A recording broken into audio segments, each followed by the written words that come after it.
তখনই আল্লাহ পাক আপনাকে তার পক্ষ থেকে রহমত দিবেন, বরকত দিবেন, আল্লাহ আপনার দুনিয়ার কাজগুলো করে দিবেন ইনশাআল্লাহ।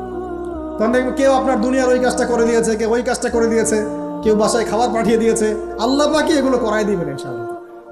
তো প্রিয় ভাইরা, মাদকে যাবো না আল্লাহর কাছে আসবো? 2 নম্বর কোরআন তেলাওয়াত, 3 নম্বর আল্লাহর জিকির। 3 নম্বর কি ভাই?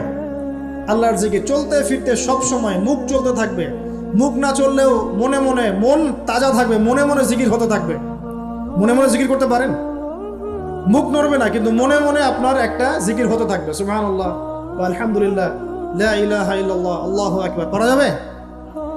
পারে। মানুষের মন কখনো চুপ করে থাকে না, কিন্তু মানুষের মন অলওয়েজ কিছু না কিছু চিন্তা করতেই থাকে, করতে থাকে না, যতক্ষণ না ঘুমায় মানুষ। তো প্রিয় ভাইরা, বেশি বেশি জিকির করব, সুবহানাল্লাহ, আলহামদুলিল্লাহ, লা ইলাহা ইল্লাল্লাহ, আল্লাহু আকবার, লা হাওলা ওয়ালা কুওয়াতা ইল্লা বিল্লাহ, এগুলো চলতে থাকবে। আল্লাহ পাক তৌফিক দান করুন।